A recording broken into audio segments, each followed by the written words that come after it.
வணக்கம், வாங்க. இன்னைக்கு நம்ம ரோஜஸ் கலர் சேனல்ல சேப்பற ரெசிபி பன்னீர்ல கிரேவி. மெயின் டிஷ் டக்குன்னு பண்ணிடலாங்க. இந்த சைட் டிஷ் தான் என்ன பண்றதுன்னு தெரியாது. அது டக்குன்னு ஈஸியான முறையில பன்னீர் கிரேவி செய்யறேன் பார்க்கலாம் வாங்க. வாங்க வீடியோக்குள்ள போலாம். இன்னைக்கு நம்ம சேனல்ல வரப்போற டிப்ஸ் வந்து நல்ல கெட்டியான தயிர் கிடைக்கணும்னா நல்ல பாலை சுண்ட காய்ச்சிட்டு இளவெதப்பான சூட்ல வரமிளகா காம்ப கிள்ளி போட்டுட்டோம்னா நல்ல கெட்டியான தயிர் கிடைச்சிடும். பன்னீர் கிரேவி செய்யறதுக்கு பன்னீரை கட் பண்ணிக்கலாம்.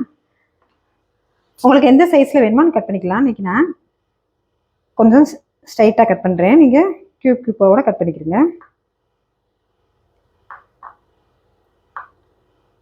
பன்னீர் கிரேவி செய்ய பன்னீரை நல்லா கட் பண்ணி எடுத்தாச்சு. அடுத்ததாக பெரிய வெங்காயம் நல்லா ஸ்லைஸாக நறுக்கி வச்சுருக்கு. இஞ்சி பூண்டு பேஸ்ட்டு, மிளகாத்தூள், எண்ணெய், கொஞ்சம் கொத்தமல்லி, கருவேப்பிலை, கொஞ்சம் இலை, பட்டை, கிராம்பு வச்சுருக்கேன். தக்காளி நல்லா நைஸாக மிக்சியில் அரைச்சி எடுத்து வச்சுருக்கேன். பன்னீர் கிரேவிக்கு நல்லா கடாய் காஞ்சிருச்சு. இப்போ எண்ணெய் சேர்த்துக்கலாம். எண்ணெய் நல்லா காஞ்சதும்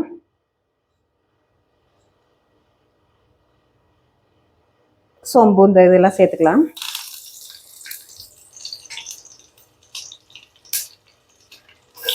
நல்லா அது காஞ்சதும் நல்லா வெங்காயத்தை நல்லா வதக்கிக்கலாம். இப்போ கிரேவிக்கு தேவையான உப்பை சேர்த்துக்கலாம். நல்லா வெங்காயம் வதங்கி வரட்டும்.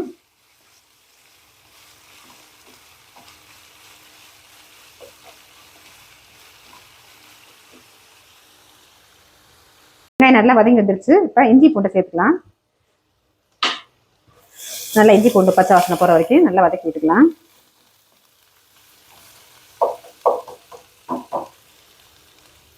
அடுத்ததான் மிளகாத்தூள் சேர்த்துக்கலாம்.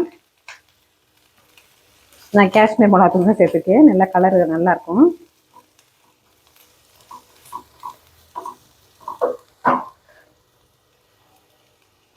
அடுத்ததா அரைச்சி வச்சிருக்க தக்காளியும் சேர்த்துக்கலாம். நல்லா எல்லாத்தையும் நல்லா வதக்கிட்டு கொஞ்சம் தண்ணி ஊற்றி வேக விடலாம்.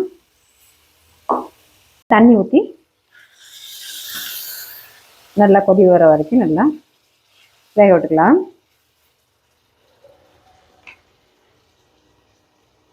இப்போ லைட்டாக கொதி வந்தோடனே இப்போ நம்ம கட் பண்ணி வச்சுருக்க பன்னீரையும் சேர்த்துக்கலாம்.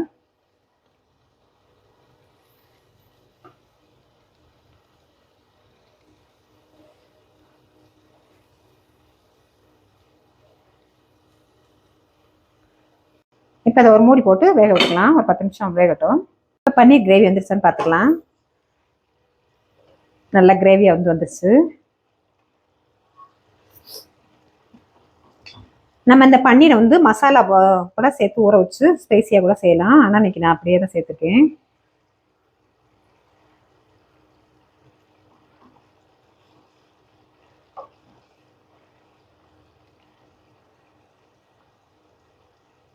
பன்னீர் கிரேவி ரெடி ஆயிடுச்சு. அடுப்பு ஆஃப் பண்ணிக்கலாம். கடைசியாக கொத்தமல்லி தழை கட் பண்ணி வச்சுருக்கதை சேர்த்துக்கலாம்.